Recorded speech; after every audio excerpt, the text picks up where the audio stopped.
half-life of a reaction means that it is a time required to reduce the initial concentration of the reactant to its half. When time is equal to T half, what happens to the concentration? Concentration R will be equal to R0 by 2. Pseudo first order reaction means they behave as a first order reaction, but they are actually not a first order reaction.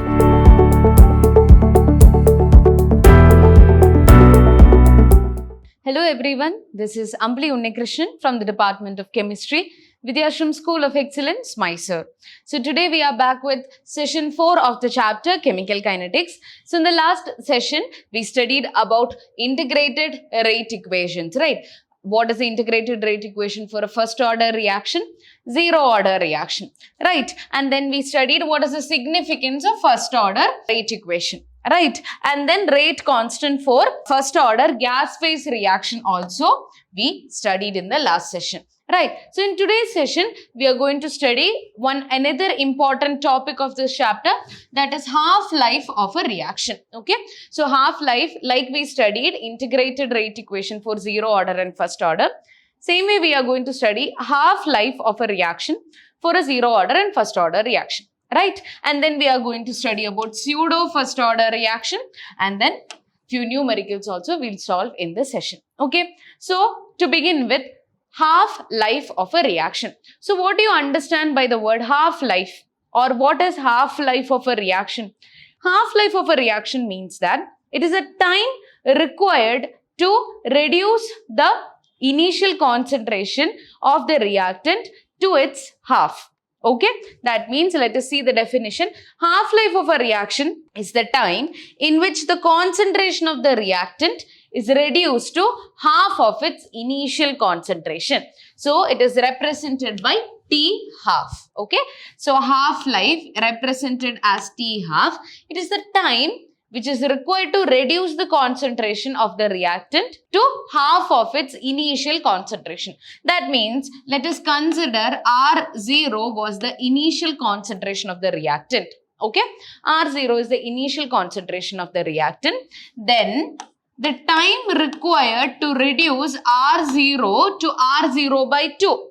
That is half of the initial concentration, right? So, the time required to reduce the concentration of reactant to half of its initial value is called as, yes, half-life of a reaction, represented by T half. So, as I said, we are going to study half-life for a first order and zero order reaction. So, first one, for a zero order reaction, let us see. So, zero order reaction, we have already studied the integrated rate equation, that is K is equal to R0 minus R by T, where R0 is the initial concentration, R is the concentration at time T, and T is the corresponding time.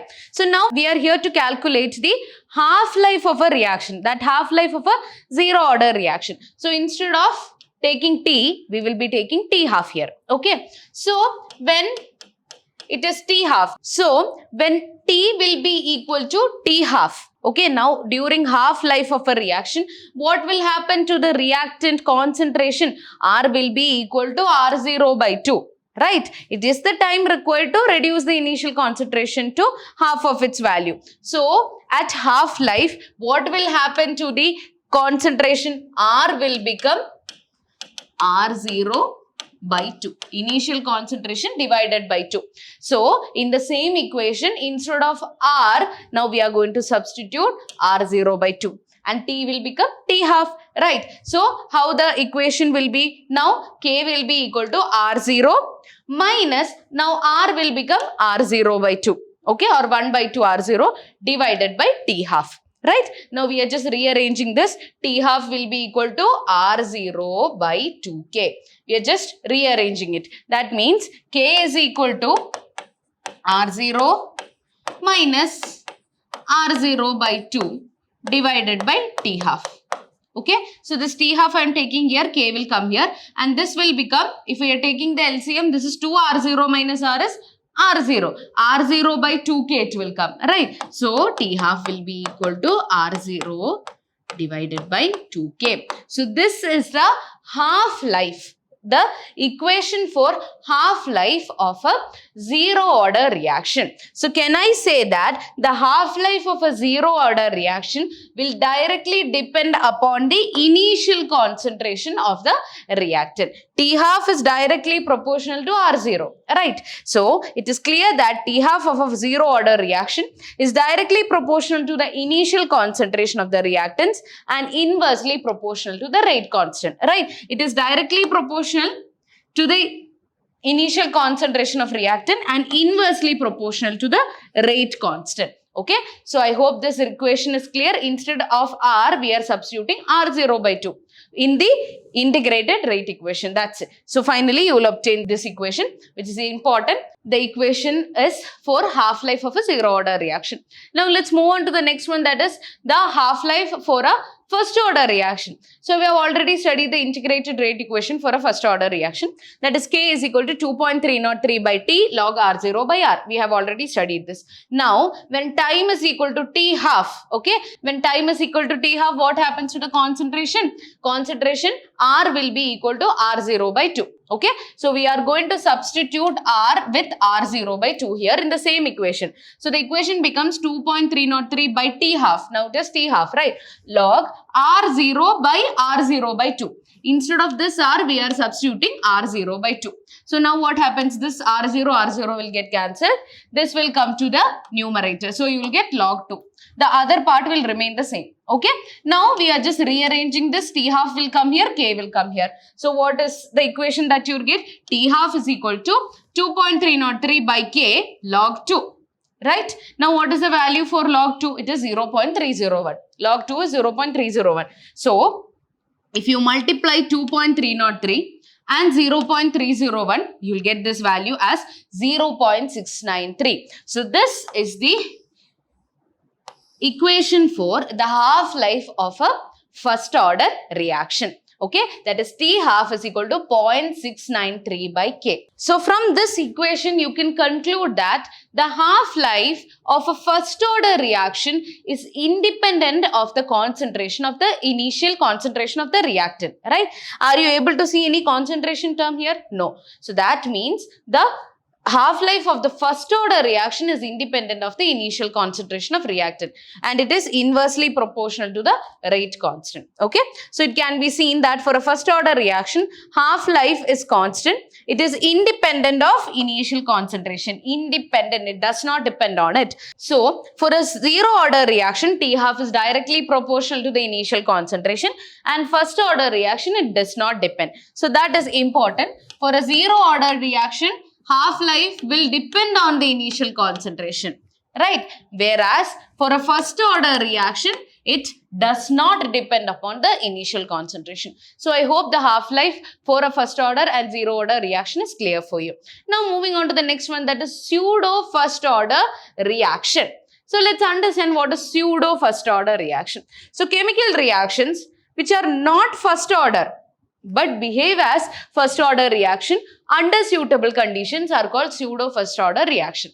So pseudo first order reaction means they behave as a first order reaction but they are actually not a first order reaction, or a reaction which involves two or more molecules of reactants but the order is one is called as pseudo first order reaction. More than one reactant will be there. Okay, if more than one reactant is there, the order will not be one. But still, the order is 1. It behaves as a first order reaction. Okay. So, let's see an example. That is ester reacting with water. In presence of an acid, you will get carboxylic acid as well as alcohol. Okay. So, this is the reaction. Ester reacts with water to give acid and alcohol. Okay. So, this is called as acid hydrolysis of methyl acetate. Okay, so what happens here? As you can see, when we write the rate equation, rate is equal to K into H2O raised to 0 and ester raised to 1. Okay, so in this reaction, you can see there are two reactants here. So in that case, the rate equation must be written K into H2O raised to 1 and this raised to 1. But it is written raised to 0 here. That means even though it is a second order reaction, it behaves as a first order reaction. That means the rate of the reaction will only depend on the concentration of the ester which is taken, and it do not depend upon the concentration of water which is taken. I hope it is clear. So hence the order will be equal to 1. So that means that this is not a first order reaction, but it will behave as a first order reaction. That is why it is called as a pseudo first order reaction. So why the concentration of water is not considered here? Let us see. The reason being, water is present in large excess and its concentration remains constant throughout the course of the reaction. So water is taken in large excess as well as the concentration will always remain a constant throughout the reaction. Hence, even if we change the concentration or if we take it in large excess, the concentration of water is independent on the rate. Okay, it will do not change or alter the rate of the reaction. Hence, the rate will only depend upon the concentration of the ester and not on the water. I hope it is clear. Now, another example is inversion of sucrose. Okay, so C12H22O11, which is cane sugar, which is called as sucrose, reacts with water again in the presence of some acid to give C6H12O6, C6H12O6. Right. So in this also, as you can see here, there are two reactants.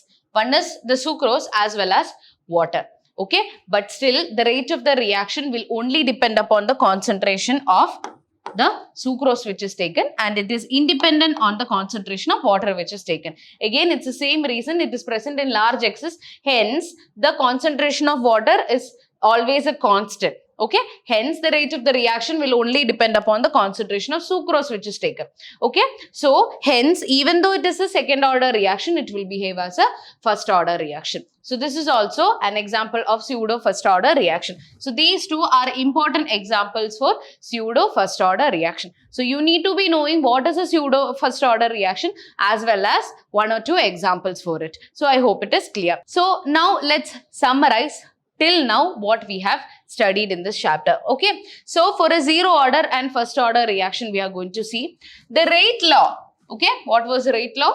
The relationship between the rate and the concentration of the reactant, right? So the rate law for a zero order reaction will be equal to the rate constant itself. Why? It is, how do we write the equation? Rate is K into R. If R is the reactant, to the power 0, right? Anything to the power 0 is 1. So that means rate will be equal to K. Okay, for a first order reaction, rate will be equal to K into concentration of the reactant, right? And unit of rate constant for a zero order reaction is mole liter inverse second inverse, which is exactly equal to the unit of the rate of the reaction as well, right? And for a first order reaction, it is second inverse. Right, and we have also studied a formula in which you can substitute the value and find out the unit of K. Right, now half-life, T half of a reaction. Okay, for a zero order reaction is R0 by 2K. R0 is the initial concentration, K is the rate constant. So that means T half of a zero order reaction depends on the initial concentration. Whereas for first order reaction is 0.693 by K. That means it is independent on the concentration of the reactant. Okay, now the next one is integrated rate law in straight line form. So in Y is equal to mx plus c form, if it is written for a zero order reaction, A will be equal to minus Kt plus R0, and for first order reaction it is ln, right? It is ln form. ln is equal to minus Kt plus ln R0. Okay, now the plot for straight line, which graph we have to remember? It is the concentration of reactant versus time here, and it is ln-R versus time here. It is concentration, just R versus T. This is ln-R versus T, right? And we have also studied it in the log form as well, right? Now the next one is what is the slope and y-intercept. For this particular graph, the slope will be minus K and the intercept will be R0. In this case, again the slope will be minus K, but the intercept will be ln R0. Okay, so I hope this summary is also clear for you. Right, now let's do few numericals based on it. The first one is the rate constant of a first order reaction is 60 second inverse. How much time will it take to reduce the concentration of the reactant to 1/10th of its initial value? Okay, so what is given here? Rate constant is given here. Rate constant, that too for a first order reaction it is given here. Okay, so that is also specified. What is it that we have to calculate? Okay, we have to calculate the time when the initial concentration is reduced to 1/10th of its initial value. Okay, so that means it is also given that it is a first order reaction. So we already know the integrated rate equation for a first order reaction. It is K is equal to 2.303 by T log R0, that is initial concentration, by concentration at that time T. Okay, so what is it that we have to calculate here? T. So I'll just rearrange this. T is equal to 2.303 divided by, what is K? K is already given, 60. Okay, and log of R0, initial concentration, still we'll take it as R0. Okay, now what is R? We have to calculate the time when the concentration becomes 1/10th of initial value. That means R we have to consider as 1/10th of R0. So I'll substitute this particular value here. I hope it is clear. So it becomes R0 by 10. Okay, so what happens? This R0 and R0 gets cancelled. This will come to the numerator. It becomes log 10. Log 10 is equal to 1. So what happens? T is equal to 2.303 by 60 into log 10. Log 10 is equal to 1. So this term is gone now. It is 1. So now what happens? T is equal to 2.303 by 60. So that is equal to 3.38 into 10 to the power minus 2, and it is time. So seconds. So I hope it is clear. So from the question itself, you have to identify it. It is given it is a first order reaction. Now even if it is not specified that it is a first order reaction, just by looking at the unit of the rate constant, the rate constant is given 60 second inverse. So just by looking at the unit of the rate constant, you will be able to identify which order reaction it is, right? So from the integrated rate equation, you can substitute and find out the answer, right? Now the next question is, calculate the half-life of a first order reaction from the rate constant K is equal to 200 second inverse. So the rate constant is given 200 second inverse. Again, from the unit also you can determine it. It is a first order reaction. We just have to calculate T half. Half-life means T half. So what is the equation for half-life of a first order reaction? It is 0.693 by K. K is already given in the question. So it just needs to be substituted. 0.693 divided by 200, which will give you 3.475. Again, it will be seconds. Why? Because it is time. Okay. So I hope this numericals is also clear for you. So in the next session, we are going to study about the temperature dependence of the rate of the reaction. Till now, we were studying about the concentration dependence on the rate of the reaction. Those were first order, second order reactions, zero order reactions, right? Now we are going to study how the rate of the reaction will depend on temperature. Okay, and there is a very important equation that we have to study, which is called as Arrhenius equation. So that we will cover in the next session. So I hope the topics we have discussed in this session is clear for you. So that's all for today. Thank you.